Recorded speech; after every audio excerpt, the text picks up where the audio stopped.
परिभवाग्नमविष्टदोहम्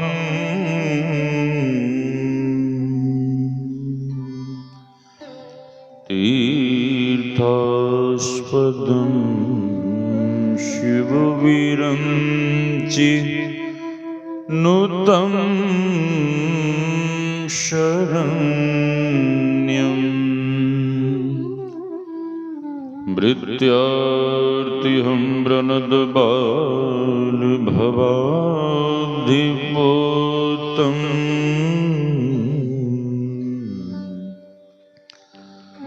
वन्दे महापुरुषते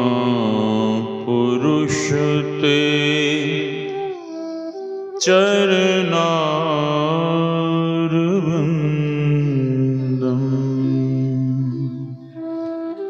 गुरुर्ब्रह्मा गुरुर्विष्णुः गुरुर्देवो महेश्वरः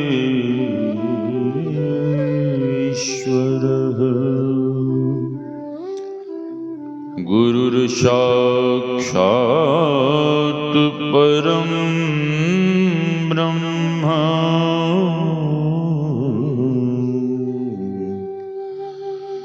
तस्मै श्री गुरवे नमः। धन्य धन्य सद्गुरु सुखदा महिमा कही न जाय। जो कछु कहूँ तुम्हारी कृपा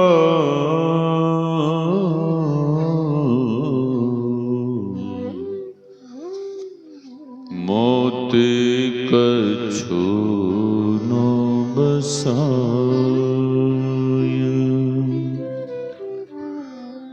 मेरा मुझ में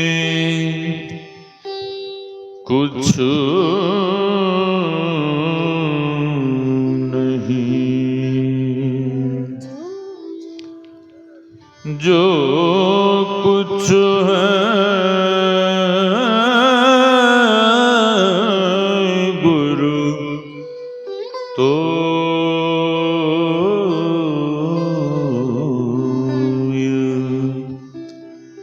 तेरा तुझको सौंपता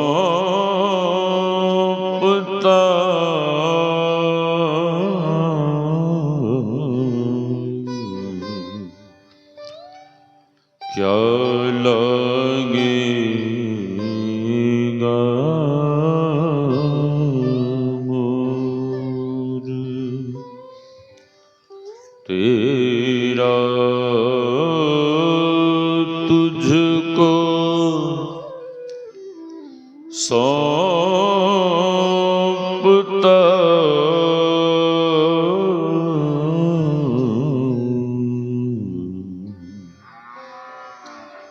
क्या लगेगा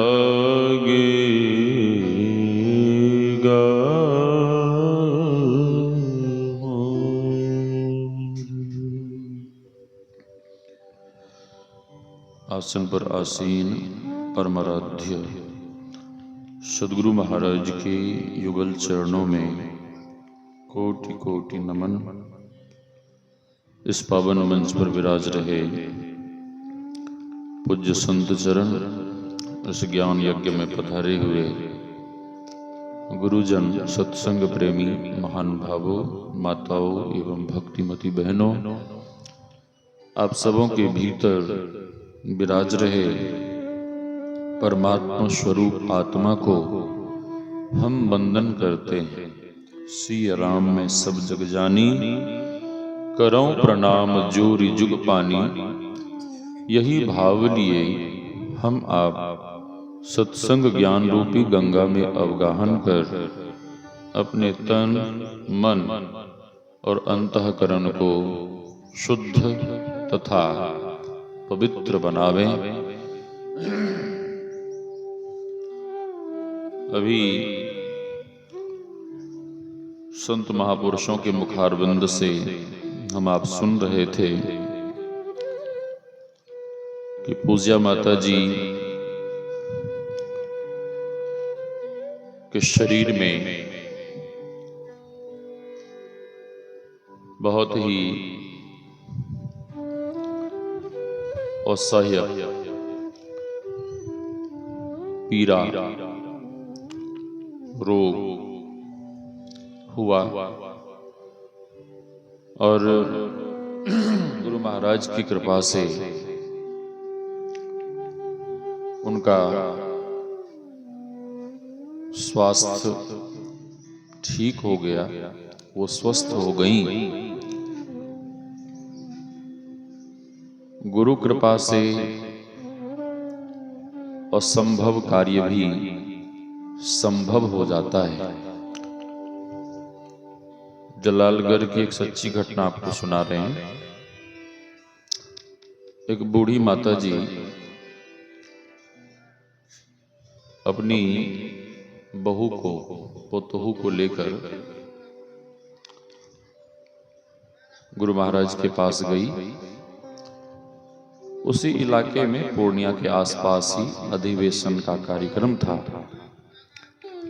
गुरु महाराज को प्रणाम करती हैं और गुरु महाराज से प्रार्थना करती हैं कि सरकार, आंगन में एक भी पोता नहीं है। पोता तो होता है, लेकिन जन्म के साथ ही उसकी मौत हो जाती है, कुछ दिनों के बाद ही मर जाता है। आप बहुरानी के ऊपर कृपा करें, दया करें कि घर में कम से कम एक पोता खेले। गुरुदेव ने कहा ठीक है। एक फल प्रसाद देते हुए गुरुदेव ने कहा कि ठीक है माता जी, जाइए। माता जी बहू को लेकर घर आ गई। समय आने पर जब प्रसव का समय हुआ तो बहुरानी को बहुत पीड़ा होने लगी। सभी लोग, घर के लोग हॉस्पिटल ले गए। हॉस्पिटल जब ले गए और डॉक्टर ने कह दिया जैसे भी होगा उस बच्चे को बाहर करना होगा, क्योंकि इसकी माँ का जीवन खतरे में है। तो उस बच्चे का वहीं हॉस्पिटल में जन्म हुआ। जैसे ही जन्म हुआ तो जो नर्स थी वो दुखी होकर, दास होकर बाहर निकली। सूचना दिया कि बच्चा मरा हुआ है। परिवार के लोग बड़े दुखी हुए। उस बूढ़ी माँ को जब पता लगा तो बूढ़ी माँ को विश्वास नहीं हुआ। वो बूढ़ी माँ कहने लगी कि ऐसा हो ही नहीं सकता है। क्यों? क्योंकि ये गुरु महाराज का दिया हुआ प्रसाद है। गुरु महाराज का दिया हुआ प्रसाद है, ये गुरु प्रसाद है। और जो गुरु महाराज का दिया हुआ प्रसाद है मेरा पोता, तो वो कभी मर ही नहीं सकता है। हाँ, अपने मरे हुए पोते को गोदी में ले लेती है और कहने लगती है मेरा पोता नहीं मरा है, मेरा पोता नहीं मरा है। परिवार के लोगों ने समझाना शुरू किया कि माता जी अरे पहले तो जन्म लेने के बाद मरता था, और इस बार जब गुरु महाराज ने आशीर्वाद दिया तो मरा हुआ ही पैदा हुआ। हाँ, जो होना था वो हो गया, अब इसे ले जाने दीजिए, इसको दफना लेने दीजिए, इसका संस्कार कर लेने दीजिए। माई कहते कि नहीं, यह गुरु महाराज का दिया हुआ प्रसाद है और ये गुरु प्रसाद कभी मर ही नहीं सकता है, विश्वास के साथ कह रही है। हाँ, तो परिवार के लोगों ने कहा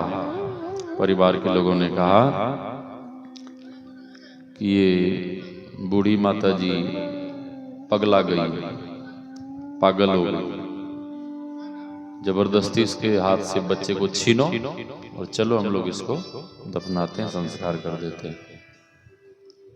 जब घर के लोगों ने उस बच्चे को खींचना शुरू किया तो माता जी भी दोनों हाथ से पकड़कर अपने तरफ खींचने लगी और जोर जोर से कहने लगी कि हे गुरु महाराज, देखिए लोग क्या कर रहे हैं, मेरा पोता नहीं मरा है।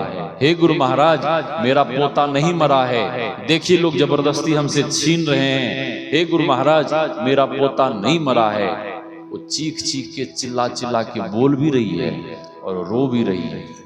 जब बहुत रोती हुई गुरु महाराज से कहने लगी कि हे गुरु महाराज, मेरा पोता नहीं मरा है, मेरा पोता नहीं मरा है, और इसी बीच खैचातानी में उसका मरा हुआ पोता भी जीवित होकर जोर जोर से रोना शुरू कर दिया। ये जलालगढ़ की सच्ची घटना है। हाँ, तो जिनके ऊपर गुरु की कृपा हो जाए, हम आप नित्य पाठ करते हैं, रोग सोग को वैद्य श्रेष्ठतर, ऐसे वैसे वैद्य नहीं है, ऐसे वैसे नहीं, स्पेशल। हाँ, और उसमें भी सर्वश्रेष्ठ, हाँ, वैद्य हैं। जो बात दवा से हो न सकी वह बात दुआ से होती है। जब सच्चे मुर्शिद मिलते हैं तो बात खुदा से होती है। जब सच्चे मुर्शिद गुरु मिल जाए तो ये रोग शोग क्या है। जब सदगुरु परमात्मा से मिला सकते हैं, हाँ, तो ये रोग शोग क्या है, कुछ नहीं है, बस विश्वास होना चाहिए, विश्वास। श्री सदगुरु महाराज, हम आप सुन रहे थे, मैं कल भी सुना रहा था, तन पवित्र सेवा किए, धन पवित्र कर दान। केवल सेवा के संबंध में मैंने कल सुनाया था। धन पवित्र कर दान, हमारे बाबा हमसे पहले सुना रहे थे, धनात् धर्मः ततः सुखम, बिनु धन धर्म न होहि खगेशा।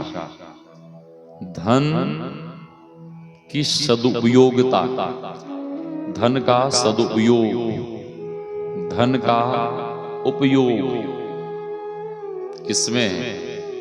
इसी में जो यहाँ पर हम आप देख रहे हैं, मनोज बाबू, विनोद बाबू माँ पिता को लेकर, हाँ, ये सब जो कर रहे हैं, इसी में सदुपयोगिता। धन की तीन गति हैं, दान, भोग और नाश। हाँ, धन जितना आप कमा रहे हैं उसमें से आप थोड़ा थोड़ा दान करिए।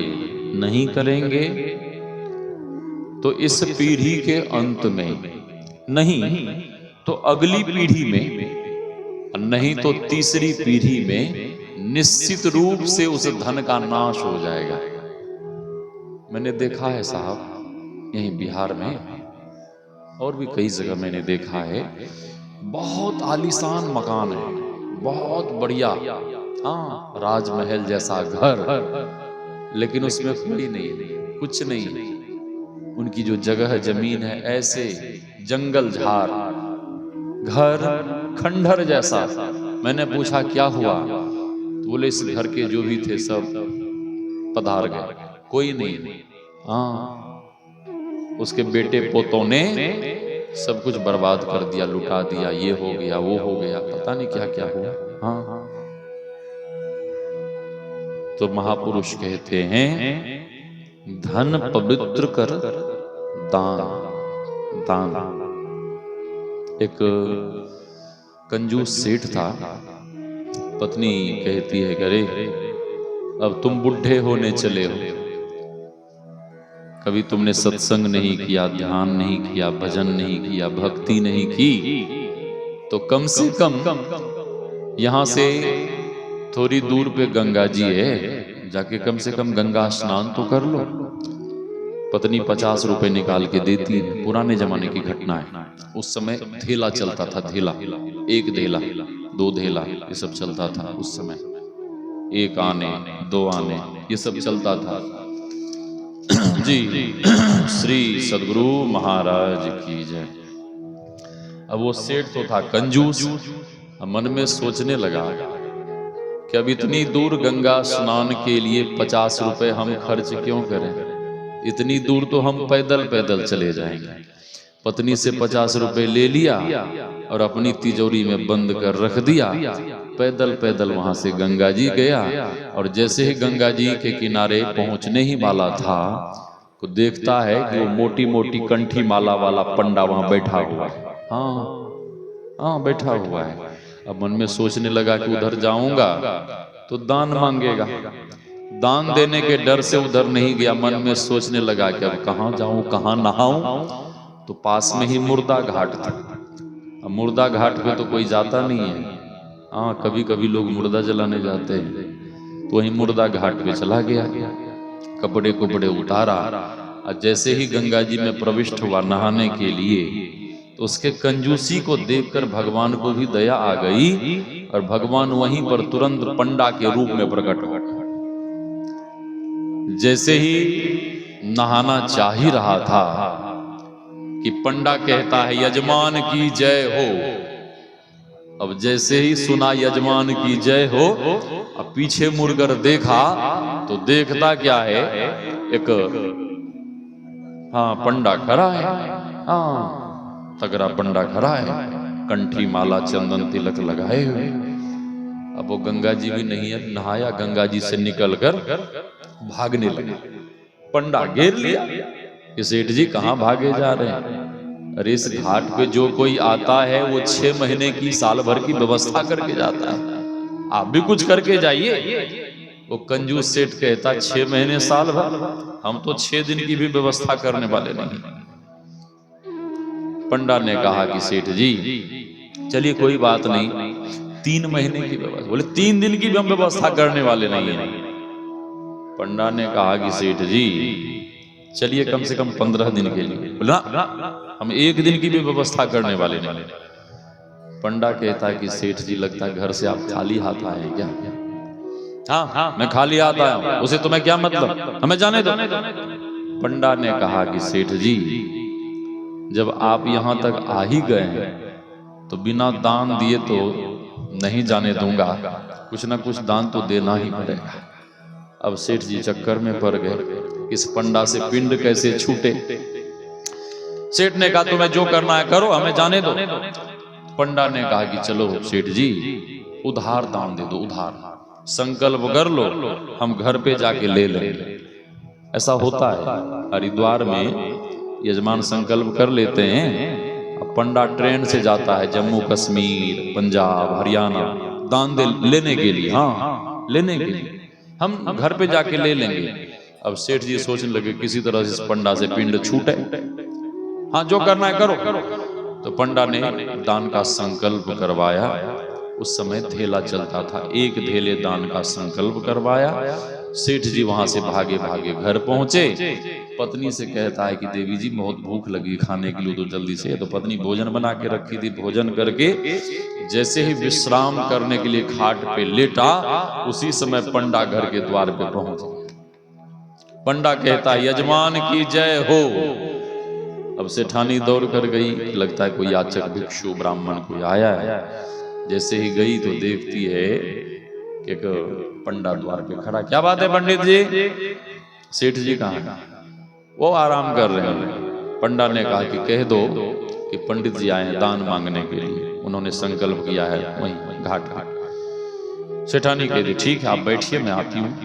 गई, सेठ से जैसे ही कह दी है कि पंडा आया दान मांगने के लिए, आपने संकल्प किया था। अब सेठ कहने लगे संकल्प? मैंने घर में थोड़े ना संकल्प किया था, मैंने तो मुर्दा घाट पे संकल्प किया था। पत्नी कहती आपने जहां भी किया था वो पंडा घर के द्वार पे खड़ा है। हाँ खड़ा है। अब सेठ जी बड़े चक्कर में पड़ गए। सेठ जी ने कहा कि सुनो ऐसा करो, पंडा को जाके कह दो कि सेठ जी बहुत सीरियस है, सख्त बीमार है, जाओ कह देना बहुत बीमार है। हाँ।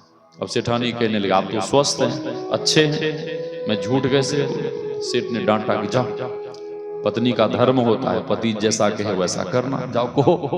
तो गई और कहती है कि पंडित जी सेठ जी बहुत बीमार हो गए हैं, बाद में आप आइएगा। तो पंडा ने कहा करे दान का संकल्प कर बीमार हो गए, चलो कोई बात नहीं है, जब तक सेठ जी स्वस्थ नहीं हो जाएंगे, जब तक उनकी तबीयत ठीक नहीं हो जाती है, तब तक मेरे रहने खाने का यहीं प्रबंध कर दो, तब तक हम यहीं रहेंगे। अब सेठानी भी सोचने लगी कि हे भगवान, ऐसा सख्खर पंडा आज तक हमने जीवन में नहीं देखा था। सेठानी गई और कहती आप तो कह रहे थे कि बीमारी के नाम पे चला जाएगा, वो तो कह रहा कि जब तक वो स्वस्थ नहीं हो जाएंगे तब तक मैं यहीं रहूंगा। अब सेठ जी चक्कर में पड़ गए। सेठ जी मन ही मन सोचने लगे क्या करें। सेठ जी ने पत्नी के कान में धीरे से कहा कि जाओ कह देना, पंडा से कह देना कि सेठ जी अभी अभी मर गए। हाँ, अब पत्नी कहे कि आप जिंदे, हम कैसे कहें कि मर गए? तो पति ने डांटा कि जाओ कह दो। पत्नी गई और कहती है पंडित जी अभी अभी सेठ जी इस दुनिया को छोड़कर चले गए। अब पंडा ने कहा ये तो बहुत बुरा हुआ, दान का संकल्प कर मर गए, चलो कोई बात नहीं है, जो होना था वो तो हो ही गया, चलो कोई बात नहीं है, अब उनके संस्कार श्राद्ध क्रिया की हम तैयारी करवाते हैं। पास पड़ोस में गए, पूरे टोला गांव नगर में सबसे कहने लगे वो दानचंद नाम के जो सेठ से अभी भी दुनिया से वो चल बसे, मर गए। लोगों ने कहा वो तो बढ़िया था, अच्छा भला था, मर गया, अब उसका आगे पीछे तो कोई है नहीं, अब तो सब काम हम ही लोगों को करना पड़ेगा। चलो अब कोई बांस बारी में चला गया बांस काटने के लिए, कोई मार्केट चला गया वो कपड़े कुपड़े खरीदने के लिए, आंगन में ही अर्थी सजने लगी। अब पत्नी कहती है कि ये क्या कर रहे हैं? तो लोगों ने कहा कि सेठ जी के अंतिम यात्रा की तैयारी कर रहे हैं। हाँ, अब सेठानी कहे कि हमारे पतिदेव नहीं मरे हैं। गांव घर के लोग समझावे कि जिसके पति मर जाते हैं उनकी पत्नी यही कहती है कि मेरे पति नहीं मरे हैं। सेठानी जी जो होना था वो ही गया, अब सेठ जी के लिए संतोष करिए, हम लोगों को करने दीजिए, संस्कार भी है। अब सेठानी छाती पीटे और रोवे और कहे कि मेरे पतिदेव नहीं मरे हैं। हाँ, लोग समझावे कि सेठानी जी जो होना था वो हो गया। अब सेठानी माने नहीं तो लोगों ने सेठानी को पकड़ कर एक कमरे में बंद कर। हाँ, सेठ जी सब सुन रहे हैं कि मेरे लिए अर्थी सज रही है। हाँ, थोड़ी ही देर के बाद मेरी अर्थी उठेगी। हाँ, लेकिन दान देने के डर से आंख नहीं खोल रहा है, मुर्दा बना हुआ है। लोग जब गए उठाने के लिए, स्नान कराने के लिए, तो फिर भी वो मुर्दा बन के पड़ा हुआ है। हाँ, लोगों ने उठाया, स्नान कराया, कपड़े कुपड़े जो भी था वो सब किया, अर्थी पे लिटाया और रस्सी से बांधते हैं ना, रस्सी से जब लोग बांधने लगे तो आराम से मुर्दा बन के अर्थी पे बंध भी गया।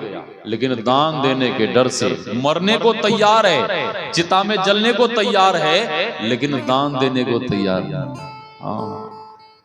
लोगों ने उठाया, घड़ी घंट बजाया और कहना शुरू किया, राम नाम सत्य है, मुर्दा बड़ा मस्त है। राम नाम सत्य है, मुर्दा बड़ा मस्त है। हाँ, अब सेठ जी सुन रहे हैं कि मेरी अर्थी उठ गई है, राम नाम सत्य हो रहा है, लेकिन दान देने के डर से आंख नहीं खोल रहा है। मन में सोच रहा है नेत्र खोलूंगा और कहीं वो पंडा यहाँ होगा तो दान मांगेगा, तो दान देने के डर से आंख नहीं खोल रहा है। गया वहां घाट पे, और घाट पर जब पहुंचा तो चिता रचाई गई। लोगों ने अर्थी से उठाकर चिता पर लेटाया, तो पंडा भी पहुंच गया और पंडा कहता है श्री सद्गुरु महाराज। पंडा कहता रुको रुको रुको रुको, अरे अभी आग मत फूकना, यजमान के कान में कुछ मंत्र बोलना है। लोगों ने कहा कि अच्छा हुआ पंडित जी आ गए, ऐसा कंजूस आदमी तो दुनिया में हमने नहीं देखा होगा। इतना कंजूस, कभी दान धर्म नहीं किया, कभी सत्संग भजन नहीं किया, कभी भक्ति नहीं की। ऐसा मंत्र बोलिए कि इसका कल्याण हो जाए। पंडा ने कहा कि ऐसा मंत्र बोलूंगा कि कल्याण ही कर दूंगा। हाँ, पंडा ने कहा आया हूं बैकुंठ से, तुम हित नाता जोर। ऐ सेठ जी, मैं बैकुंठ से आया हूं। अब सेठ जी को लगा कि कहीं बैकुंठ से भगवान तो नहीं आ गया। अब चिता पर लेटे लेटे धीरे धीरे आंख खोला, और जैसे ही आंख खोला तो देखता है कि वही मोटा तगड़ा पंडा सामने खड़ा है। तो दान देने के डर से फिर झट से आंख बंद करके मुर्दा बन गया। हाँ, फिर मुर्दा बन गया। हाँ, वही मोटा तगड़ा पंडा सामने खड़ा है। फिर भगवान रूप पंडा ने कहा आया हूं बैकुंठ से, तुम हित नाता जोर। ऐ सेठ जी, मैं तो तुम्हारे हित के लिए आया था। अरे हमें दान नहीं चाहिए, तुम्हें यदि कुछ चाहिए तो हम ही से मांग लो। तो कंजूस सेठ कहता है कि यदि आप सचमुच में भगवान हैं तो आपने एक धेले दान का जो संकल्प किया था वो धेला दीजिए छोड़, वो दान छोड़ दीजिए और हमें कुछ भी नहीं चाहिए। भगवान अभय दान देते हुए अंतर ध्यान हो गए। तो महापुरुष कहते हैं धन पवित्र कर दान, मन पवित्र हरि भजन सो, होत त्रिविध कल्याण। मन को यदि पवित्र बनाना चाहते हैं, मन को यदि शुद्ध बनाना चाहते हैं, तो महापुरुष कहते हैं भगवान का भजन करो, भगवान की भक्ति करो। श्री सद्गुरु महाराज 5:30 बजे तक सत्संग होगा, ठीक है। गृहपति के तरफ से निवेदन है, आप लोग चिंता नहीं कीजिएगा। श्री सद्गुरु महाराज, प्रयास करूंगा मैं 5:30 के पहले छोड़ दूं। श्री सद्गुरु महाराज की जय। तो महापुरुष कहते हैं मन को और अंतःकरण को शुद्ध पवित्र बनाना चाहते हो तो भगवान का भजन करो। हॉर्न की आवाज कम करिए, जैसा बज रहा है वैसे बजने दीजिए, इधर उधर मत करिए। श्री सद्गुरु महाराज की।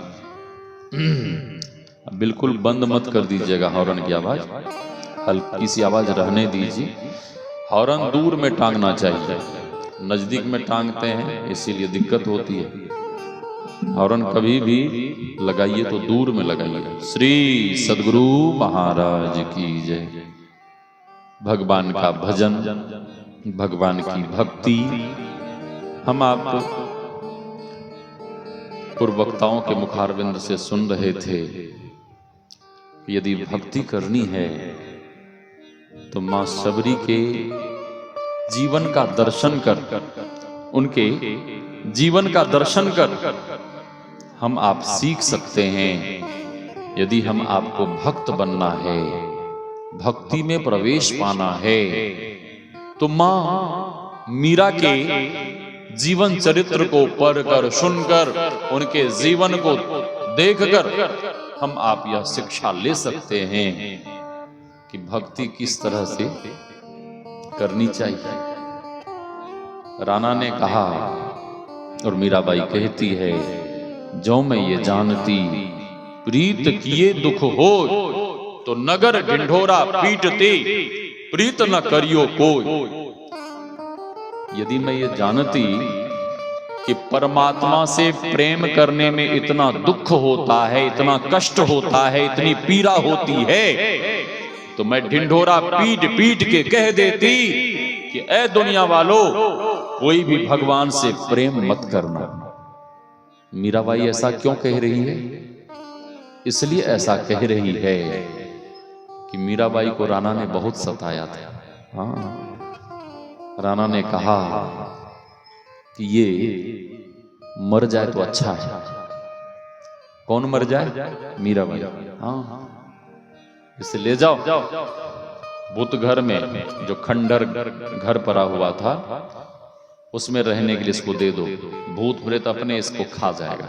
हाँ, लेकिन मीराबाई सदैव अपने हृदय से भगवान को लगाकर रखती थी और उसी खंडहर की साफ सफाई कर भगवान को वहां विराजमान कर बैठकर नित्य नियमित रूप से भजन ध्यान करने लगी, सत्संग करने लगी, कीर्तन करने लगी, भक्ति करने लगी। और ध्यान भजन की शक्ति तो देखिए, ध्यान भजन के प्रभाव से वहां जितने भूत प्रेत उस घर में बसते थे, वो सारे भूत प्रेत भक्ति के प्रभाव से भूत प्रेत जोनी से सदा सदा के लिए मुक्त हो गए। हाँ, और प्रेम से मीराबाई वहां भजन करने लगी, भक्ति करने लगी। राणा को जब यह सुखद समाचार मिला तो राणा दुखी हो गया। राणा ने कहा कि ये ऐसे नहीं मरेगी। फिर एक बिस्तर शर्त पिटारे में बंद कर भेजा कि जाओ दे देना और कह देना इसमें भगवान के गले का पहरा हुआ पुष्पमाल है, हार है। हाँ, और मीराबाई के पास सेवक गया और कहता है कि भाई साहब, ये भगवान के गले का पहरा हुआ हार है, इसे ग्रहण करो। और जैसे ही बिस्तर सर्प के उस पिटारे को खोलती है, था तो बिस्तर सर्प उसमें बंद, लेकिन भक्ति की शक्ति तो देखिए, तो बिस्तर सर्प उसी क्षण जैसे ही खोलती है, भगवान की कृपा से तुरंत पुष्पमाल के रूप में परिणत हो गया। और वो पुष्पमाल मीराबाई पहनकर भगवान नाम संकीर्तन करती हुई नाचने लगी। हाँ, राणा ने कहा कि ऐसे नहीं मरेगी। राजवैद्य को बुलाया और राजवैद्य से कहता है कि ऐसा कालकूट जहर तैयार करो, ऐसा विष तैयार करो कि छूने के साथ ही मर जाए। राजवैद्य ने कहा ठीक है, धन के लालच में हाँ कालकूट जहर तैयार किया, राणा को पहुंचाया। राणा कहता जाओ पहुंचा दो उसे और कह देना कि ये भगवान का चरणामृत है, हाँ भोग प्रसादी है, जूठन प्रसादी है, हाँ कह देना पंचामृत है, जाओ। सेवक कहता है कि भाई साहब, ये भगवान का जूठन प्रसादी है, भोग प्रसादी है, इसे आप ग्रहण करो। मीराबाई जैसे ही सुनती है कि ये मेरे प्यारे प्रभु का जूठन प्रसादी है, वह स्वर्ण पात्र में कालकूट जहर को दोनों हाथों से पकड़ती है और एक ही श्वास में सारा जहर पी जाती है। और भक्ति की शक्ति तो देखिए, वो सारा जहर पीकर भी बिल्कुल मस्त होकर भगवान नाम संकीर्तन करती हुई नाचने लगी। हाँ हाँ हाँ, जो मारक था वो तारक हो गया, जो जहर था वो शरीर में अमृत का काम किया। ये भक्ति की शक्ति है। राणा ने पूछा क्या हुआ? सेवक ने कहा कि वो तो बिल्कुल मस्त होकर नाच रही है, झूम रही है, गा रही है। हाँ, कोई रोके नहीं, कोई टोके नहीं, मैं तो गोविंद गोपाल गाने लगी।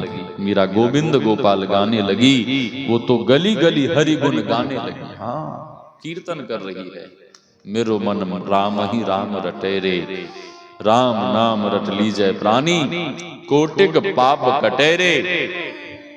राणा ने कहा राज वैद्य को बुलाओ। राज वैद्य को बुलाया। तूने लगता है कि मीरा से घूस लिया है, रिश्वत, मीरा से तुम मिला हुआ है।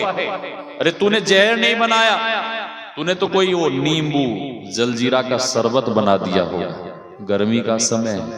हाँ। राजवैद्य कहता नहीं महाराज, मैंने तो जहर ही तैयार किया था, लेकिन पता नहीं उसके भीतर कौन सी शक्ति है, वो जहर काम नहीं किया, वो निष्फल हो गया। राणा ने कहा कि नहीं, मंगाओ वो कटोरा, जिस कटोरे में जहर उसको दिया था, थोड़ा ना थोड़ा 2-4 बूंद लगा होगा, और वही जहर इसके जीभ पे टपकाओ और ये मर गया तो हम समझ लेंगे कि सचमुच में वो जहर है। अब तो राजवैद्य छटपटाने लगा, रोने लगा, गिड़गिड़ाने लगा कि महाराज ऐसा मत करो, वो जहर ही है, और आपने एक बूंद भी मेरे जीभ पे टपकाया तो मैं मर जाऊंगा। राणा ने कहा अच्छा होगा, वो नहीं मरी तो तुम मरो। हाँ, तुम मरो। कटोरा मंगवाया गया, सैनिकों को आदेश दिया कि इसको जबरदस्ती पकड़ के वो जहर इसके जीभ पे टपकाओ, और जबरदस्ती सैनिकों ने पकड़ा, हाथ पैर बांधा, और उस कटोरे में जहर लगा हुआ था, एक बूंद ही जैसे उसके जीभ पे टपकाया, राजवैद्य छटपटा के जमीन पे गिरा और तुरंत उसी समय मर गया। जब राजवैद्य के घर वालों को पता लगा तो उसके छोटे छोटे बच्चे सब रोने बिलखने लगे, पत्नी रोने लगी, सब लोग रोने लगे, और उसके परिवार के लोगों ने सोचा कि राणा तो कुछ नहीं कर सकता, जो मीराबाई सारा जहर पीकर भी स्वस्थ है, मस्त है, हाँ, उन्हीं की शरण जाना चाहिए, जिनके ऊपर भगवान की इतनी कृपा है, उन्हीं की शरण जाना चाहिए। सभी लोग रोते बिलखते बाल गोपाल सब मीराबाई के पास गए, चरण में पड़कर बहुत रोने लगे कि भाई साहब, वैद्यराज के ऊपर कृपा करो, दया करो, छोटे छोटे बच्चे हैं, सब अनाथ हो जाएंगे, ऐसी दया करो, ऐसी कृपा करो कि राजवैद्य स्वस्थ हो जाए, ठीक हो जाए। जिस जहर को आप पीकर भी एकदम स्वस्थ हैं, मस्त हैं, लेकिन उस जहर के एक बूंद उनके जीभ पर डलने से वो छटपटा के गिरे और मर गए। जब परिवार के लोग बहुत रोने लगे, बहुत रोने लगे, मीराबाई वहीं मंदिर में बैठी बैठी भगवान से प्रार्थना करने लगी, हे प्रभु, राजवैद्य के छोटे छोटे बच्चे हैं, पत्नी सब अनाथ हो जाएंगे, हे प्रभु ऐसी कृपा करो, ऐसी दया करो कि राजवैद्य स्वस्थ हो जाए। और भगवान से प्रार्थना करती हुई मीराबाई रोने लगती है। मीराबाई प्रार्थना तो बहुत दूर मंदिर में कर रही है, भगवान के सामने रो रही है, प्रार्थना कर रही है, और भक्ति की शक्ति तो देखिए, वो मरा हुआ राजवैद्य वहीं राजमहल में जीवित होकर खड़ा हो गया, और राजवैद्य भी खड़ा होकर भगवान नाम संकीर्तन करने लगा, और संकीर्तन करता हुआ मीराबाई के शरण में आ गया, और मीराबाई से भक्ति की युक्ति सीखकर वो भी भजन में लग गया। बहुत कष्ट दिया, बहुत सताया। मीराबाई मेरता को छोड़कर वृंदावन गई, वृंदावन में रहने लगी।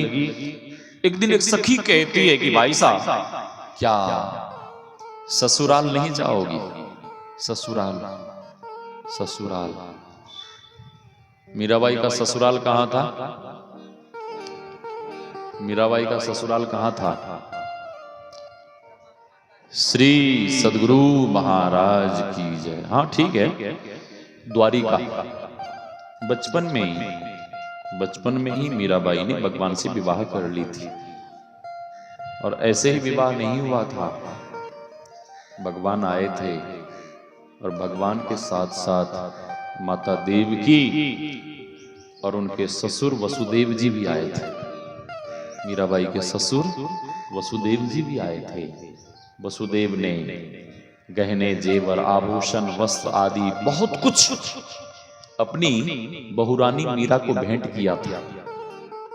जब राणा के साथ विवाह हुआ था तो राणा इन सारी घटनाओं को सुना।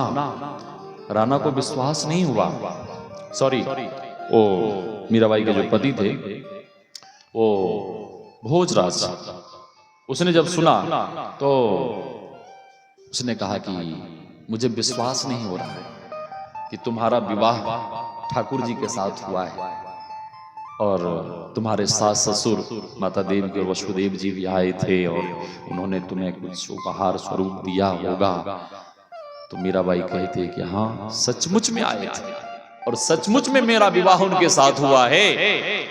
और वस्त्र आभूषण आप देखना चाहते हैं तो उस वस्त्र आभूषण को अभी भी मैं संभाल के रखी हूं।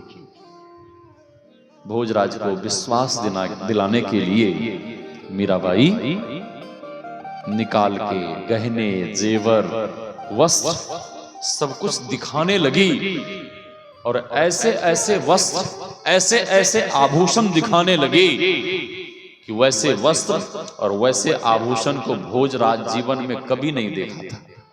और भोजराज को विश्वास हो गया, भोजराज को विश्वास हो गया कि सचमुच में मीराबाई का विवाह ठाकुर जी के साथ, भगवान के साथ हुआ है।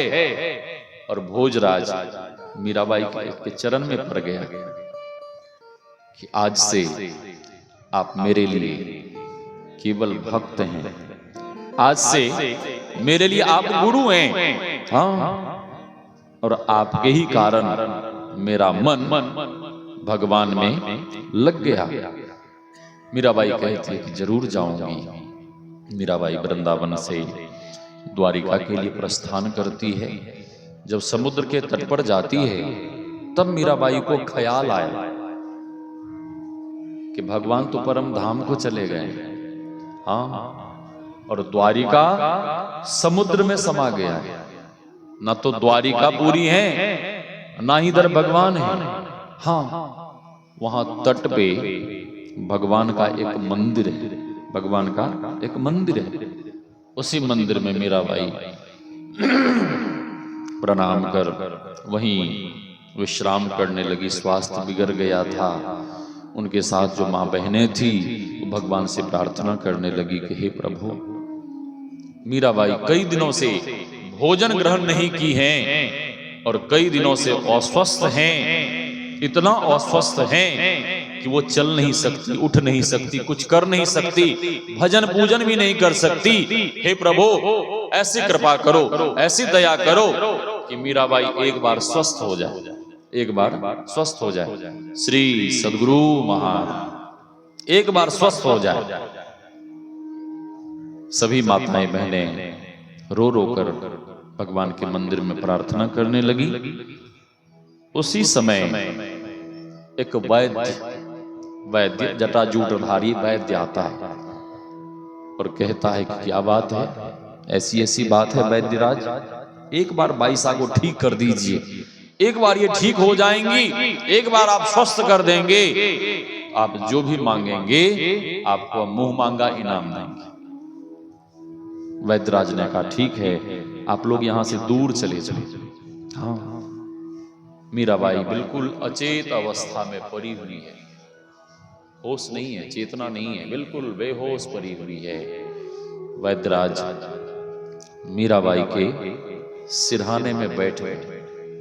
वो वैद्य और कोई नहीं थे, वो वैद्य साक्षात भगवान ही थे जो वैद्य के रूप में आए थे। और मीराबाई के सर को अपने दोनों हाथों से उठाते हैं और उठाकर वैद्यराज मीराबाई के सर को अपनी गोदी में रख लेते हैं। इतना बड़ा सौभाग्य किसका होगा कि जो स्वयं भगवान चलकर आए और भगवान अपने भक्त को, अपनी भक्तिन को उठाकर अपनी गोदी में ले लिए। इतना बड़ा सौभाग्य और किनका हो सकता है। गोदी में ले लेते हैं। वैद्यराज मीराबाई के सर को सहलाने लगते हैं। एक बार, दो बार, दो चार बार ही सर को सहलाए कि मीराबाई उसी समय पूर्ण स्वस्थ हो गई और उठकर बैठ गई। वैद्यराज वहां से गायब हो गए। वैद्यराज वहां से गायब हो गए। अब मीराबाई जोर जोर से कहने लगी, अरे सखी, अरे बहन, मेरे प्रभु मुझे छोड़कर फिर चले गए, मेरे भगवान, मेरे ठाकुर जी मुझे छोड़कर। वो माताएं बहनें आई और कहने लगी, आपको भ्रम होता है, आप किन्हीं को भी देखती हैं तो कहती हैं कि भगवान है, भगवान। बात तो बिल्कुल सही है, सब में भगवान है, और जो भक्त होते हैं, परम भक्त होते हैं, उनका तो यही भाव रहता है, सी राम मैं सब जग जानी, सब में भगवान है। वो माताएं बहनें पूछने लगी कि वैद्य कहाँ गया, वैद्य किधर गया, कहाँ गया। मीराबाई कहने लगे, वो वैद्य नहीं थे, वो तो साक्षात भगवान थे, जो वैद्य के रूप में हमें स्वस्थ करने के लिए आए थे। देखो ना, उन्हें 2-4 बार ही सर पे हाथ सहलाया कि मेरा सारा रोग छूमंतर हो गया और मैं पूर्ण स्वस्थ हो गई। मीराबाई रोने लगी। राजस्थान में अकाल पड़ गया, संत महात्माओं को, विद्वान ब्राह्मणों को बुलाया। राणा पूछता कैसा क्यों हुआ, तो विद्वान ब्राह्मणों ने, महात्माओं ने कहा कि तुमने मीराबाई का बहुत अपमान किया है, बहुत दुख दिया है, उसी का ये परिणाम है, इससे बचने का कोई उपाय। तो महात्मा लोगों ने कहा कि हाँ, उसे क्षमा मांगो, किसी तरह से मना कर उसे वापस ले आओ, और वो जब वापस आ जाएंगी तो ये कष्ट अपने आप, ये जो अकाल पर आए, लोग दाने दाने को मोहताज हो गए हैं, ये दुख दूर हो जाएगा। राणा ने कहा कि मेरे बुलाने से तो कभी नहीं आएगी। तो राणा ने मीराबाई के जो रिश्तेदार थे, बच्चे लोग, उन्हें भेजा। मीराबाई से कहने लगा कि भाई साहब, जो भी गलती हुई उसे क्षमा करो, वापिस चलो। मीराबाई कहते हैं, ठीक है, हमारी तो इच्छा नहीं है उधर जाने की, जिस नरक से मैं निकलकर बाहर आ गई, फिर उस नरक में मैं नहीं जाना चाहती। फिर भी तुम लोग आए हो तो मैं अपने प्यारे प्रभु से आदेश लेकर आती हूं, वो जैसा आदेश देंगे वैसा करूंगा। बच्चे लोगों ने सोचा कि भगवान थोड़े न मना करेंगे वापस जाने के लिए। मीराबाई मंदिर में जाती है और भगवान के विग्रह के सामने बिलख बिलख कर रोने लगती है, और जब बहुत रोने लगी तो मंदिर का द्वार, मंदिर का पट अपने आप बंद हो गया और भगवान तुरंत वहीं पर साक्षात प्रकट हो गए। मीराबाई से भगवान कहते हैं कि मीरा, तुम इतना अधीर होकर क्यों रो रही हो, क्या बात है।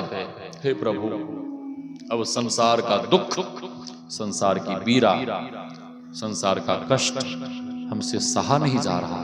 हे प्रभु, जिस नरक से मैं निकलकर आ गई, बच्चे लोग हमें लेने आए हैं, उसी नरक में हमें फिर धकेलना चाहते हैं, ले जाना चाहते हैं। हे प्रभु, अब हमारी इच्छा नहीं है उधर जाने की, और इस संसार में भी अब रहने की इच्छा नहीं है, मन नहीं है। प्रभु, संसार में बड़ा कष्ट है, बहुत दुख है, बहुत पीड़ा है। तो भगवान कहते हैं कि तुम्हारी क्या इच्छा है, बोलो।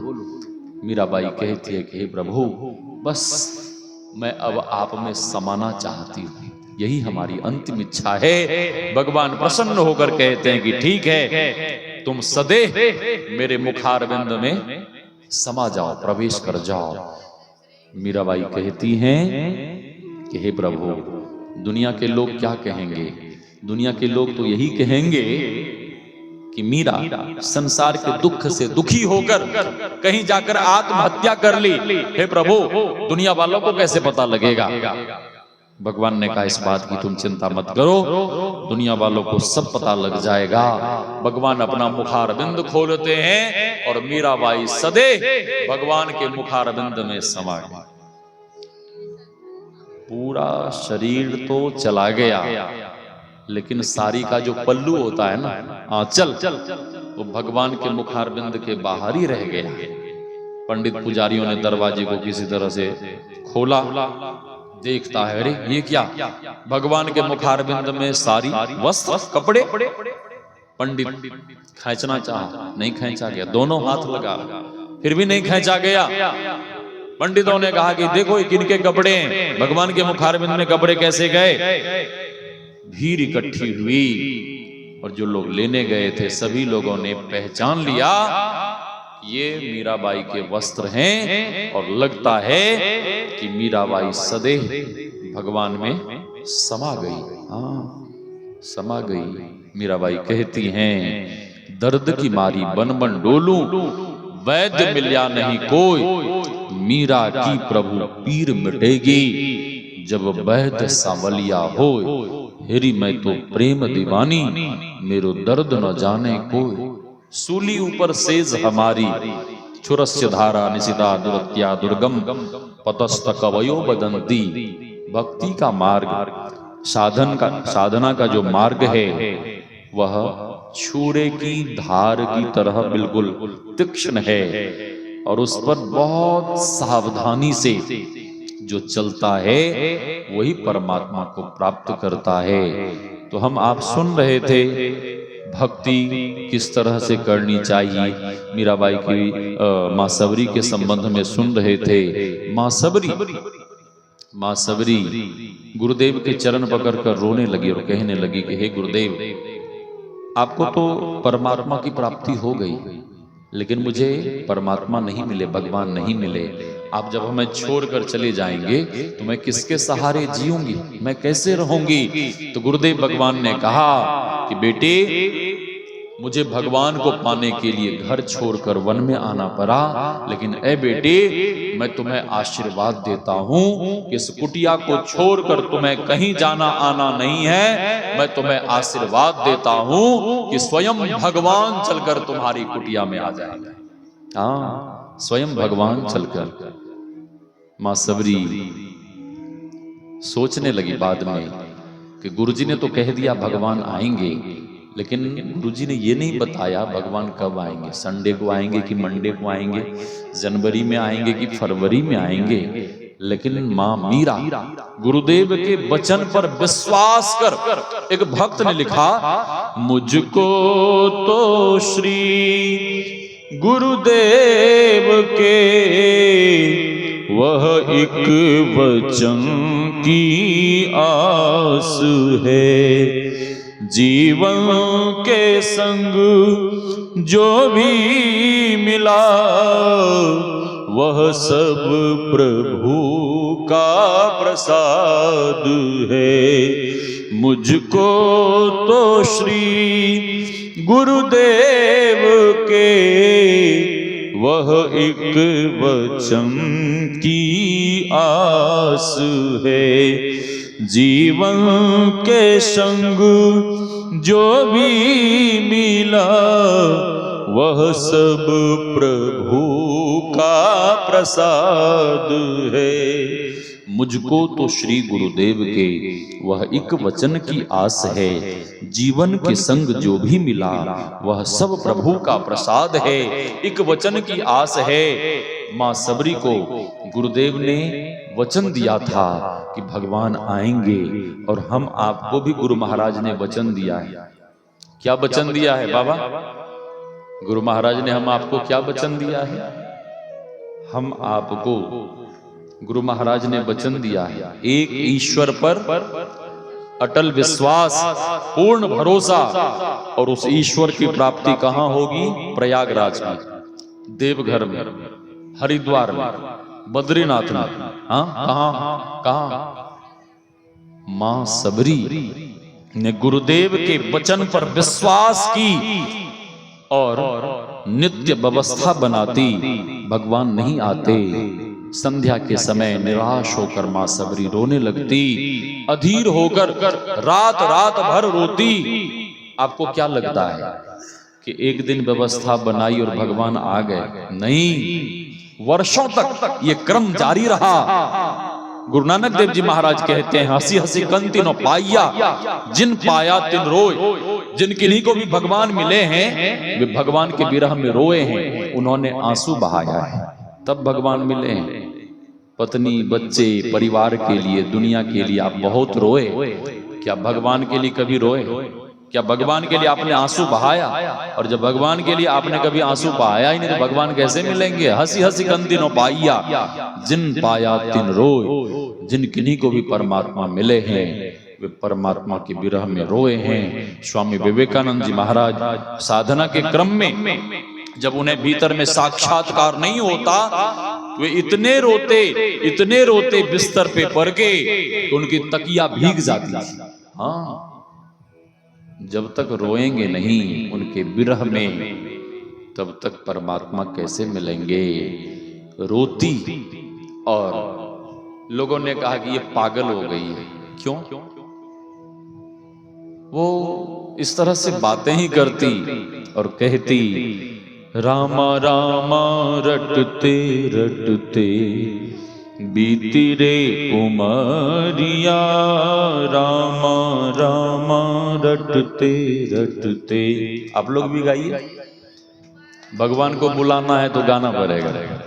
रामा रामा रटते रटते बीती रे उमरिया, रघुकुल नंदन कब आओगे, रघुकुल नंदन कब आओ, भिलने की डगरिया, रामा रामा रटते रटते बीती रे उमरिया, रामा रामा।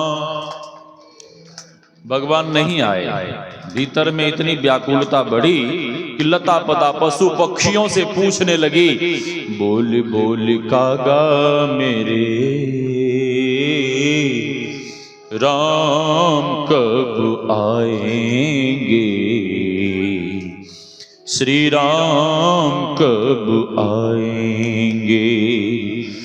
आए नहीं राम जी, लगाई कहाँ देर रे, चख चख के रखे मैंने मीठे बेर रे, मन जब मगन होगा राम जी पाएंगे, बोल बोल कागा मेरे, राम कब आएंगे। जब बहुत रोने लगी विरह व्याकुलता में, तो शुभ संकेत होने लगा और मीराबाई को लगा कि अब भगवान पधारेंगे, अब भगवान आने वाले हैं।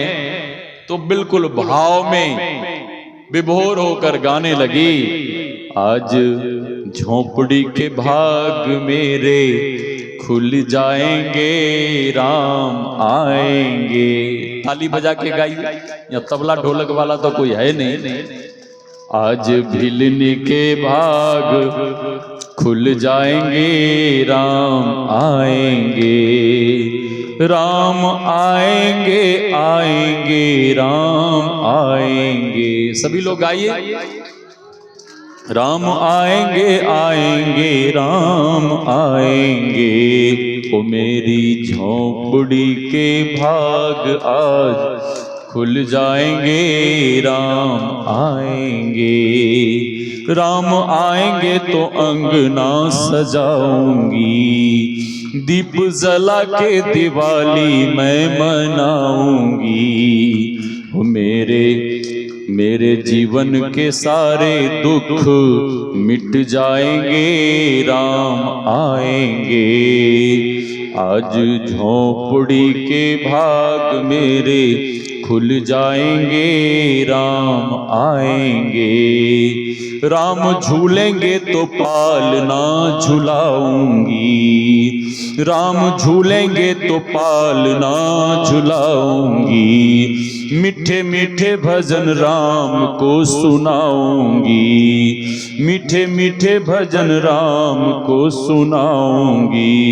मेरी झोपड़ी के भाग आज खुल जाएंगे, राम आएंगे। इस तरह से गाने लगे और समय पाकर भगवान पधारे। भगवान नवदा भक्ति का उपदेश देते हैं और उपदेश देते हुए भगवान अंत में कहते हैं, नवम सरल सब सन छल हीना।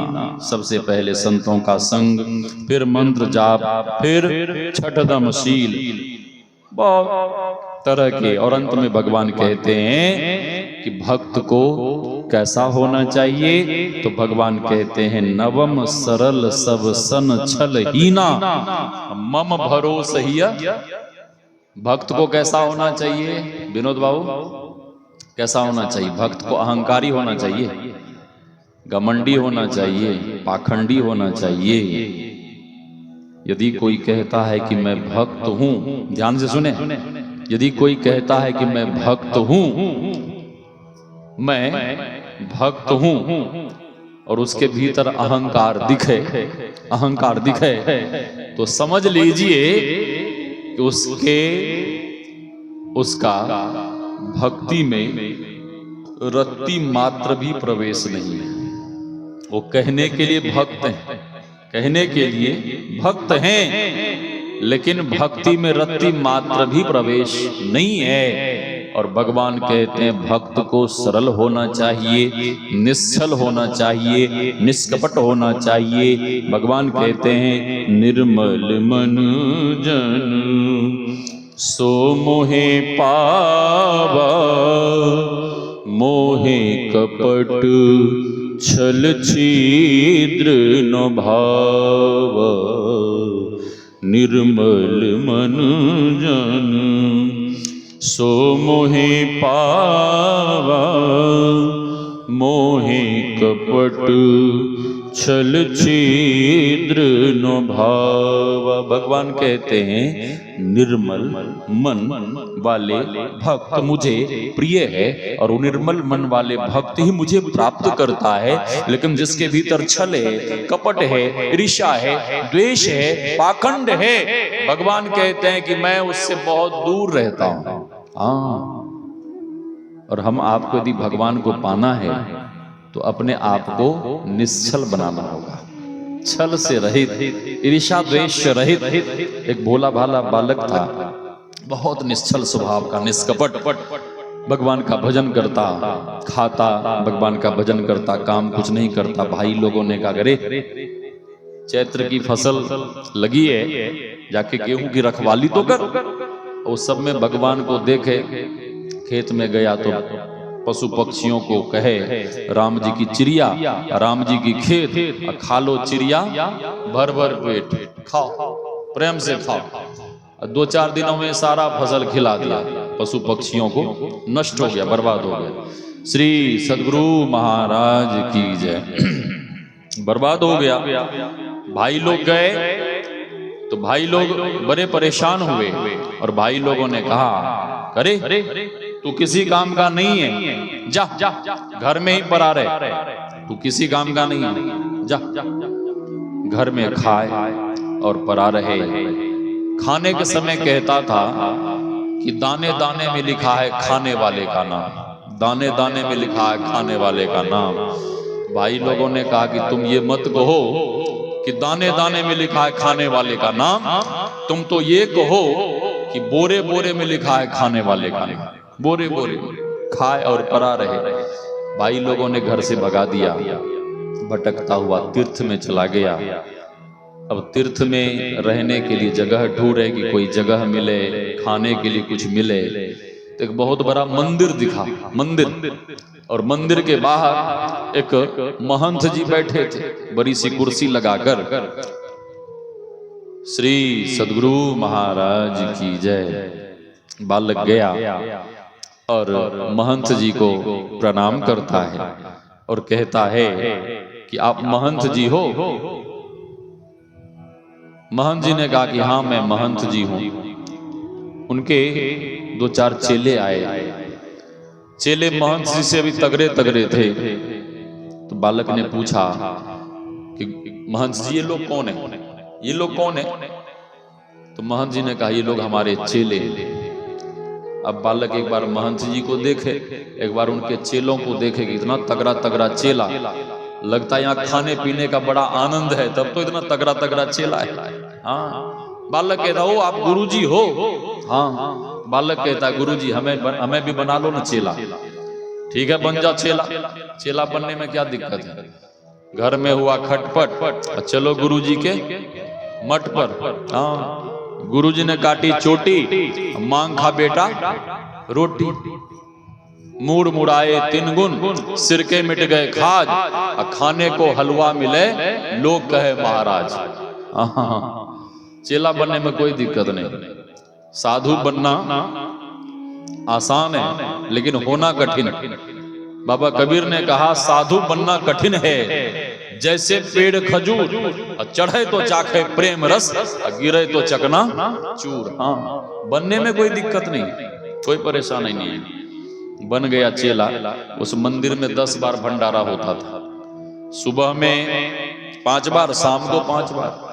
हरिद्वार में ऐसे ऐसे आश्रम हैं कि 1 घंटे के अंदर 1000 महात्मा को भोजन खिला दिया जाता है, 1 घंटे के अंदर। यहाँ 200-400 लोगों को खाने में 2-4 घंटे लगते हैं खिलाने में, नहीं भंडारे में वहां 1 घंटे के अंदर 1000 महात्मा को एक साथ भोजन खिला दिया जाता है। बढ़िया भोजन, वीआईपी भोजन, जैसा तैसा नहीं। हाँ, बढ़िया स्वादिष्ट दाल रोटी चावल मट्ठा सब्जी हलवा, ये वो सब कुछ, हाँ सारा आइटम मिलता है। श्री सदगुरु महाराज। तो लड़का सुबह सुबह भजन पूजन कर जब उठा, पहली पंगत लगी भंडारे की, तो बालक दौड़ कर गया, गुरुजी हाँ बोलो क्या बात है गुरुजी, इस पहली पंगत में बैठ जाएं क्या? महंत जी ने कहा कि अरे भगवान का दिया हुआ सब कुछ है, प्रेम से खाओ पाओ, पूछने की क्या बात है। खाया। फिर दूसरी पंगत लगी, बालक कहता गुरुजी इस दूसरी पंगत में भी बैठ जाएं क्या? महंत जी ने अरे पूछना क्या है, जितनी बार खाना होगा। दूसरी पंगत में खाया, तीसरी बार गया पूछने के लिए, चौथी बार पूछने गया, अब 5वीं बार जब पूछने गया तो गुरुजी का माथा गर्म हो गया। गुरुजी ने कहा कि तुम्हें जितनी बार खाना हो खाओ, लेकिन मेरी खोपड़ी को मत खाओ, मेरा माथा मत खराब करो। तो चेला कहता ठीक है गुरुजी अब नहीं पूछूंगा, ठीक है। खाए और परा रहे। 15 दिन के बाद आ गई एकादशी, और एकादशी के दिन मंदिर में भोजन नहीं बनता है, भोजन करना दोष माना गया है। सुबह सुबह गया बाल भोग के लिए, जिसको आप लोग नाश्ता बोलते हैं, बाल भोग के लिए गया तो देखता है कि चूल्हा चौका सब ठंडा पड़ा हुआ है, ना तो नाश्ता बना है ना भोजन बनना है। वो भंडारी को गया खोजने के लिए, तो भंडारी माला झोली लेके सीताराम सीताराम कर रहा है। बालक ने कहा ए भंडारी बाबा, ये सीताराम सीताराम करने से क्या तेरा पेट भर जाएगा? भंडारी कुछ नहीं बोला। भंडारी अपने भजन में मस्त है। उदास होकर गुरुजी के पास गया, गुरुजी हाँ क्या बात है? गुरुजी आज बाल भोग नहीं बना, भोजन भी नहीं बन रहा, आज का दिन हमें गड़बड़ लग रहा है। गुरुजी ने कहा तुम्हें गड़बड़ लग रहा है? अरे आज तो बढ़िया दिन है, भगवान के भजन पूजन का दिन है, भक्ति करो भजन करो ध्यान करो सत्संग करो। गुरुजी ने कहा कि आज का दिन ठीक नहीं लग रहा है। अरे एकादशी है, उपवास करो भजन करो, उपवास भूखा रहना पड़ेगा। हाँ। चेला कहता है कि गुरुदेव आपके तो बहुत सारे चेले हैं। हाँ हैं। बालक कहता है कि गुरुजी उन सभी चेलों से एकादशी करवाओ, लेकिन हमसे मत करवाओ। क्यों? आज आपने हमसे एकादशी करवा ली तो हम द्वादशी देख ही नहीं पाएंगे, आज ही भूख से मर जाएंगे। हाँ। तो गुरुजी ने कहा कि तू इतना भूखर है, एक दिन उपवास नहीं कर सकता ना? गुरुजी ठीक है, भंडारी को बुलाओ। भंडारी को बुलाया, सुनो इसे दाल चावल आटा तेल मसाला दे दो। दे दिया झोली भर के। जाओ मंदिर परिसर के बाहर जंगल में बट वृक्ष है, वहां बैठकर भोजन बना लेना, खा लेना। ठीक है गुरुजी।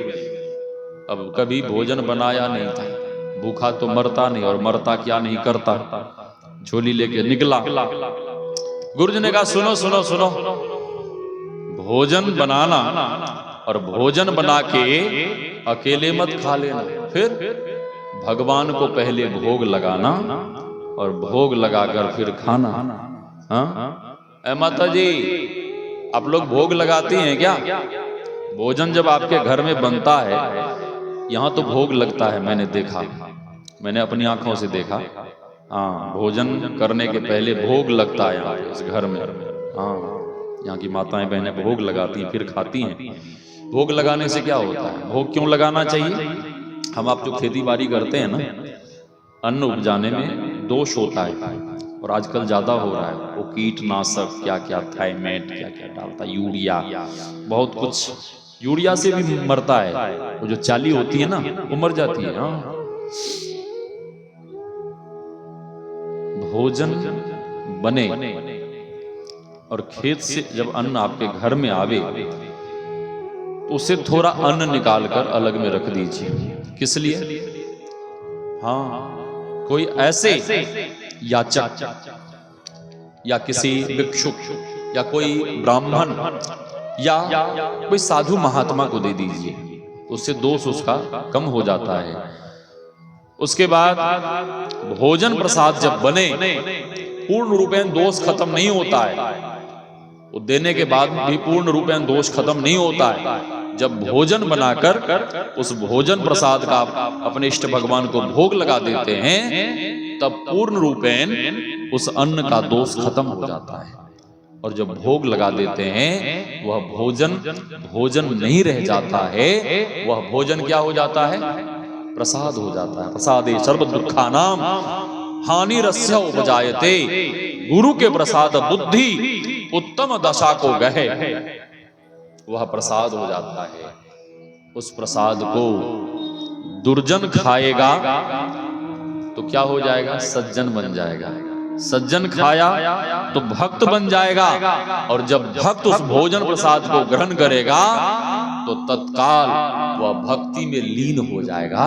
ये भोजन प्रसाद की महिमा है, इसलिए भोग लगाना चाहिए, भोग लगाना चाहिए। हाँ, तो बालक कहता कि गुरुजी भोग तो लगाऊंगा, लेकिन कितने भगवान आएंगे बता दीजिए, उतने भगवान के लिए मैं भोजन बनाऊंगा। गुरुजी ने कहा मूर्ख कहीं का, भगवान दो चार थोड़े ना होते, भगवान तो एक ही होते। बालक कहता हाँ गुरुजी समझ गया, एक भगवान आएंगे, ठीक है। भोजन बनाया, लकड़ी लुकड़ी इकट्ठा कर भोजन बनाया, सारा भोजन केले के पत्तल में परोस दिया और लगा भगवान को पुकारने, राजा राम आइए, सीता राम आइए, मेरे भोजन का भोग लगाइए, ओ मेरे भोजन का भोग। भगवान नहीं आए। बालक कहता कि भगवान जी, लगता है कि आप इस चक्कर में हैं कि मंदिर में 56 भोग प्रसादी मिलेगा, वहां आज आपको कुछ मिलने वाला नहीं है, क्योंकि गुरुजी खुद भूखे बैठे हैं, कुछ नहीं मिलेगा। इस चक्कर में मत रहिए, ये आपकी बहुत बड़ी भूल हो जाएगी। अब भगवान की क्या भूल होगी? बालक अपना भाव प्रकट कर रहा, भगवान तो भाव के भूखे हैं। बालक कहता है, भूल करोगे यदि तज दोगे भोजन रूखे सूखे, भूल करोगे यदि तज दोगे भोजन रूखे सूखे, एकादशी आज मंदिर में बैठे रहोगे भूखे, राजा मंदिर में एकादशी है, भूखे बैठे रहोगे, कुछ नहीं मिलेगा, इसलिए जल्दी से आ जाओ। भगवान नहीं आए। बालक कहता है, लगता है कि वो मंदिर वाला ठाट बाट यहाँ नहीं है, वो सोने की थाली चांदी का चम्मच 56 भोग, इसीलिए भगवान नहीं आ रहे। बालक कहता है, आचमनी अर्घान आरती यहाँ यही मेहमानी, आचमनी अर्घान आरती यहाँ यही मेहमानी, सूखी रोटी खाओ प्रेम से, सूखी रोटी पाओ प्रेम से, पियो नदी का पानी, राजा राम आइए, सीता राम आइए, मेरे भोजन का भोग लगाइए, हो मेरे भोजन का भोग। जैसे उस भोले भाले भक्त बालक ने कहा, सूखी रोटी पाओ प्रेम से, पियो नदी का पानी, यह भाव सुनकर भगवान को नहीं रहा गया, और उसी समय तुरंत वहीं पे साक्षात भगवान प्रकट हो गए। लक्ष्मण भैया और जानकी मैया के साथ भगवान वहीं प्रकट हो गए। हाँ, अब बालक परेशान कि गुरुजी ने कहा था कितने भगवान आएंगे, आए कितने? 3। अब बालक एक बार भोजन की तरफ देखे और एक बार भगवान की तरफ देखे कि हे भगवान, हमने जितना भोजन बनाया ये सारा भोजन भगवान ही खा जाएंगे। हाँ, भगवान ने पूछा कि वत्स तुम कुछ परेशान लग रहे हो, पंखा चला दो भाई, पंखा चला दो। श्री सद्गुरु महाराज की जय। भगवान पूछते हैं कि वत्स तुम कुछ परेशान लग रहे हो, क्या बात है? बालक कहता है कि भगवान जी, आप लोग तो लगते बड़े सुंदर हो, देखने में तो बड़े अच्छे लगते हो, आप लोग तो प्रेम से प्रसादी खाओ पाओ, बाद में देखा जाएगा बचे या नहीं बचे, आप लोग तो खाओ। भगवान मुस्कुराने लगे, सभी लोग प्रसादी ग्रहण किए, बालक के लिए कुछ नहीं बचा, थोड़ा सा जूठन प्रसादी। बैठिए शांति से। एक कौर हुआ खाया, उदास होकर गुरुजी के पास गया और गुरुजी से कहता है, गुरुजी ने पूछा क्या बात है, तू उदास क्यों है? तो चेला कहता है कि गुरुदेव आपने कहा था एक भगवान आएंगे, वहां तो तीन भगवान आ गए थे, और तीनों भगवान मिलकर उस जंगल में भी हमारी पूरी एकादशी करवा ही दी है, वहां भी नहीं छोड़े, वहां भी मैं नहीं बचा। तो बालक गुरुजी मन में सोचने लगे, लगता है पेट नहीं भरा होगा, यहाँ 10 बार खाता था, वहां एक बार खाया, पेट नहीं भरा होगा इसलिए ऐसे कह रहा है। चल कोई बात नहीं, अगली एकादशी को तुझे 2 गुना राशन दिलवाएंगे। ठीक है गुरुजी। अगली एकादशी को 2 गुना राशन। बालक गया, भोजन बनाया और लगा भगवान को पुकारने, राजा राम आइए, सीता राम आइए, मेरे भोजन का भोग। 1-2 बार ही पुकारा था कि आज भगवान पूरे राम दरबार के साथ वहां प्रकट हो गए, और साथ में हनुमान जी भी हैं। अब बालक भगवान के तरफ नहीं देखे, बालक एक बार भोजन के तरफ देखे और एक बार हनुमान जी के तरफ देखे कि ये कौन भगवान है। शरीर तो एकदम से पहाड़ के जैसा है, हेम शैलाभ देहम, पर्वत के जैसा, मुंह बंदर जैसा है। हाँ, भगवान पूछते हैं कि बस तुम कुछ परेशान लग रहे हो, क्या बात है? बालक कहता है भगवान जी, जो धनुष बाण लेकर आपके ये जो बंदर मुंह वाला भगवान है, ये पहाड़ के जैसा देह वाला, ये कौन भगवान है? भगवान कहते हैं ये कोई भगवान नहीं है, ये मेरे अनन्य सेवक हनुमंत लाल जी, वो आपके सेवक हैं। हाँ, वो लगता है कि आपका जूठन प्रसादी खा खा के इनका शरीर पहाड़ जैसा हो गया है। भगवान मुस्कुराने लगे। फिर बालक पूछता है भगवान जी, जो धनुष बाण लेकर आपके साथ खड़े ये कौन है? तो भगवान कहते हैं ये मेरा अनुज भ्राता शत्रुघ्न है, ये भरत भैया है, ये लक्ष्मण भैया है। तो बालक पूछता है भगवान जी, क्या ये लोग अपने आपके अपने सगे भाई हैं कि अगल बगल लगे पगे जोर जार के? भगवान कहते नहीं, मेरे अपने सगे भाई हैं। ये माता जी कौन है? ये मेरी अर्धांगिनी जानकी। जो माता जी प्रणाम। बालक कहता भगवान जी, मैंने आपके भोग की जिम्मेवारी ली है कि पूरे परिवार का ठेका ले रखा है। भगवान तो हंसने लगे जोर जोर से। लक्ष्मण भैया को गुस्सा चढ़ा, शेषावतार है ना, गुस्सा चढ़ा। लक्ष्मण भैया कहते हैं प्रभु, इस बालक को तो बात करने की भी अक्ल नहीं है और आप हम लोगों को लेकर यहाँ आ जाते, चलिए यहाँ से। भगवान कहते शांत लक्ष्मण शांत, अरे तुम देख नहीं रहे हो इसका अंतःकरण कितना शुद्ध है, कितना पवित्र है, और ये जब भक्ति भाव से मुझे पुकारता है तो मुझे रहा नहीं जाता, मैं दौरे दौरे बरबस भागे भागे आ जाता हूँ। सभी लोगों ने प्रसादी ग्रहण किया। बालक कहता भगवान जी, अच्छा ये बताओ कि अगली एकादशी को कितने भगवान आओगे? आज ही बता दो, ताकि हम श्रीपुर दौलतपुर में चावल इकट्ठा करें, दाल इकट्ठा करें, आप लोगों की समुचित व्यवस्था करें। हाँ, भगवान कहते चिंता मत करो, हम आ जाएंगे, आ जाएंगे, चिंता मत करो, हम आ जाएंगे। हाँ, बालक कहता भगवान जी आने में बहुत देरी कर देते हो और मेरे पेट में चूहा कूदने लगता है, बहुत जोर से भूख लग जाती है, इसलिए विलंब मत करना। भगवान कहते हम विलंब नहीं करेंगे, समय से आ जाएंगे। बालक उदास होकर गया। गुरुजी ने पूछा आज क्या हुआ? आज तो हमने तुम्हें 2 गुना राशन दिया था। गुरुजी आज भगवान पूरे राम दरबार के साथ आ गए थे और साथ में हनुमान जी भी आए थे। आज गुरुजी को संदेह हो गया कि लगता है कि मेरा चेला राशन ले जाकर बाजार में बेच देता होगा और कहता है कि भगवान खाते हैं, भगवान खाते हैं। अरे मेरा पूरा जीवन जन पूजा पाठ करते हुए बीत गया, आज तक भगवान ने एक चम्मच गंगा जल और तुलसी का दल भी ग्रहण नहीं किए, और इसके बनाए हुए भोजन प्रसादी को भगवान ग्रहण करते हैं। ये झूठ बोल रहा है, लगता है चोरी करता है, राशन ले जाकर बात। ठीक है, चिंता मत कर, अगली एकादशी को तुझे जूट वाली बोरी में राशन भरवा कर देंगे।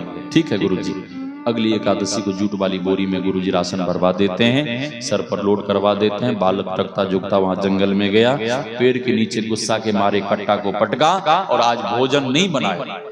बालक मनी मन कहता है कि रोज रोज भोजन बनाते हैं, जब अपने को खाने के लिए मिलता ही नहीं तो भोजन क्यों बनावे, आज भोजन ही बनाएंगे। नहीं बनाएंगे, देखते हैं भगवान कैसे। हाँ, कट्टा पटका और लगा भगवान को पुकारने, राजा राम आइए, सीता राम आइए, मेरे भोजन का भोग लगाइए, हो मेरे भोजन का भोग लगाइए। एक दो बार ही पुकारा था कि आज भगवान पूरे राज समाज और सभी बांदरी सेना सहित हजारों हजार की संख्या में वहां पर। अब बालक बहुत परेशान, इस कट्टे में जितने चावल के दाने हैं ये लोग एक एक दाने लेंगे तो इनको पूरा नहीं होगा, जब इनको ही पूरा नहीं होगा तो भगवान को कहां से मिलेगा। बालक कहता कि आज भी हमें भूखा रहना पड़ेगा। भगवान पूछते हैं कि वत्स आज तुमने भोजन क्यों नहीं बनाया। बालक कहता भगवान जी रोज रोज एकादशी को हम भोजन बनाते रहे, अपने को जब खाने के लिए मिलता ही नहीं तो हम भोजन क्यों बनावे। बालक कहता भगवान जी ये रहा राशन, अपने से बनाओ और अपने से खाओ। लक्ष्मण भैया कहते प्रभु आज तो भोजन भी नहीं बनाया, और ये बालक आपसे ही कह रहा भोजन बनाने के लिए, चलिए यहां से। भगवान कहते शांत लक्ष्मण शांत। अरे इस भोले भाले भक्त बालक ने जब हमसे कहा है भोजन बनाने के लिए, तो मैं ऐसा भोजन बनवाऊंगा, ऐसा भंडारा बनवाऊंगा कि पूरे विश्व ब्रह्मांड के ऋषि मुनि संत सन्यासी भर भर पेट भंडारा खाएंगे और सोने चांदी हीरे मोती की दक्षिणा लेकर जाएंगे। भगवान भरत भैया को आदेश देते कि भरत भैया भंडारा बनाओ। भरत भैया भंडारा बनाने लगे। श्री भरत जी भंडारे बनाने लगे, श्री भरत जी भंडारे बनाने लगे। चुनके लकड़ी लखन लाल लाने लगे, श्री भरत जी भंडारे बनाने लगे। भरत भैया ने रिद्धि सिद्धि को बुला लिया, रिद्धि सिद्धि सब्जी अमनिया कराने लगी। हनुमान जी को सेवा दिया गया लड्डू बनाने का। वो बड़ा बड़ा हाथ हनुमान 5-5 शेर का एक एक लड्डू बना कि एक एक महात्मा एक एक लड्डू नहीं खा पाए। भगवान ने नारद जी के द्वारा पूरे विश्व ब्रह्मांड में निमंत्रण भेज दिया। भगवान को भोग लगा। भगवान ने उस बालक से कहा कि वत्स तुम भी जमकर भर पेट भोजन कर लो, कई एकादशी का तुम भूखे हो, खा लो खूब बढ़िया से। बालक भी खूब भर पेट जम के खाया और भगवान के सामने बैठकर जिज्ञासा समाधान करने लगा। उधर हजारों हजार महात्मा योग बल से तप बल से सब आ रहे हैं, भोजन भंडारा खा रहे हैं और सोने चांदी हीरे मोती की दक्षिणा झोली भर भर कर लेकर जा रहे हैं। गुरुजी को संदेह हुआ था कि लगता है कि मेरा चेला चोरी करता है, राशन ले जाकर बाजार में बेच देता होगा। दबे पांव गुरुजी गए। जब वहां पहुंचे तो गुरुजी ने देखा कि 50 बीघे में भंडारा सामग्री, भंडारे वाले महात्मा हजारों हजार, सोने चांदी की दक्षिणा। गुरुजी को भंडारा दिखे, अब भंडारे वाले महात्मा दिखे, दान दक्षिणा दिखे, लेकिन भगवान ही नहीं दिखे। गुरुजी को सब कुछ दिखे लेकिन भगवान नहीं दिखे। गुरुजी सोचने लगे कि इतना बड़ा भंडारा किसी राजे महाराजे के भी बस का नहीं है, आखिर कोई ना कोई बात है। तो अपने चेले के तरफ देखते हैं, गए तो देखते क्या है कि मेरा चेला किसी से बातें कर रहा है। गुरुजी ने कहा कि वत्स तेरे सामने तो कोई नहीं है, तू बातें किससे कर रहा है। वह भोला भाला भक्त बालक कहता है कि गुरुदेव आप कैसी बातें कर रहे हैं, आप देख नहीं रहे, सामने साक्षात भगवान विराज रहे हैं। लक्ष्मण भैया चबर डुला रहे हैं, जानकी मैया विराज रही हैं। उधर देखिए हनुमान जी लड्डू परोस रहे हैं, वानरी सेना के सैनिक सोने चांदी हीरे मोती की दक्षिणा लुटा रहे हैं। आप देख नहीं रहे। उस भोले भाले भक्त बालक की बात पर महंत जी को विश्वास हो गया कि सचमुच में यहां भगवान हैं। लेकिन मैं कैसा अभागा, मैं कैसा अधम कि भगवान यहां हैं, भगवान मेरे शिष्य को दर्शन दे रहे हैं, लेकिन मुझ अधम को भगवान दर्शन नहीं दे रहे हैं। और दर्शन की प्यास में महंत जी रोने लगे। हरि दर्शन की प्यासी अखियां, हरि दर्शन की प्यासी, हरि दर्शन की प्यासी अखियां, हरि दर्शन की प्यासी। महंत जी रोने लगे। बालक ने कहा कि गुरुदेव आप रो क्यों रहे हैं? महंत जी कहते हैं कि वत्स तेरा जीवन धन्य धन्य हो गया, तेरा जीवन सफल हो गया। अरे मेरी सेवा में थोड़े दिन हुआ है आए हुए, तुझे भगवान दर्शन देते हैं, तुझसे भगवान बातें करते हैं, तेरे बनाए हुए भोग प्रसादी को भगवान ग्रहण करते हैं। लेकिन मैं कैसा अभागा, मैं कैसा अधम कि सारा जीवन पूजा पाठ करते हुए बीत गया, आज तक भगवान हमें दर्शन नहीं दिए। बालक कहता है गुरुजी आप रोइए मत, अभी मैं भगवान को बोलता हूं आपको दर्शन देने के लिए। वह भोला भाला भक्त बालक कहता भगवान जी जब आप हमें दर्शन दे रहे हैं तो मेरे गुरुजी को दर्शन क्यों नहीं दे रहे? बालक कहता है भगवान जी बताइए। भगवान कहते हैं कि वत्स तेरे गुरुजी के भीतर कलमश भरा पड़ा है, तेरे गुरुजी के भीतर अहंकार है, इसीलिए मैं तो सामने हूं लेकिन उन्हें दर्शन नहीं हो रहा है, तो मैं क्या करूं? बालक कहता भगवान जी वो सब मैं नहीं जानता, मेरे गुरुजी रो रहे हैं, आपको दया नहीं आ रही है? बालक कहता है कि भगवान जी जब आप हमें दर्शन दे रहे हैं तो मेरे गुरुजी को भी दर्शन देना पड़ेगा, जबरदस्त देना पड़ेगा। भक्त को अधिकार प्राप्त है कि भगवान से कुछ भी कह सकता है, भक्त को वह अधिकार प्राप्त है। भगवान कहते हैं कि वत्स तुम चिंता मत करो, तेरे गुरुजी मेरे विरह में, मेरे दर्शन की प्यास में इतने रोए, इतने रोए, उन्होंने इतना आंसू बहाया कि आंसुओं के साथ ही सारा कलमश बह गया। अब उनका अंतःकरण शुद्ध हो गया है, अब उनका अंतःकरण पवित्र हो गया है। तुम बोलो मेरे गुरुजी को मेरे तरफ देखने के लिए, उन्हें भी मेरा दर्शन हो जाएगा। बोलो देखने के लिए। उस भोले भाले भक्त बालक ने कहा गुरुजी गुरुजी आप रोइए मत, आप सामने तो देखिए, आपको भी भगवान दर्शन देंगे। और महंत जी रोते रोते जैसे ही अपना सर उठाकर सामने देखा तो भगवान उसी समय तुरंत महंत जी के सामने भी साक्षात प्रकट होकर दर्शन दे दिए।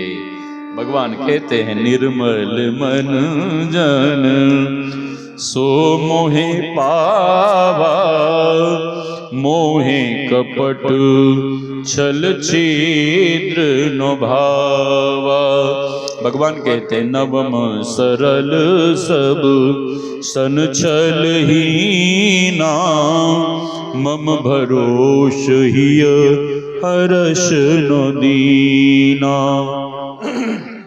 यह भक्ति का संस्कार जिनके भीतर पड़ गया है, ये संस्कार इस जन्म में नहीं तो अगले जन्म में, किसी ना किसी जन्म में ये भक्ति का संस्कार हम आपको भगवान से मिलाकर ही रहेगा निश्चित रूप से।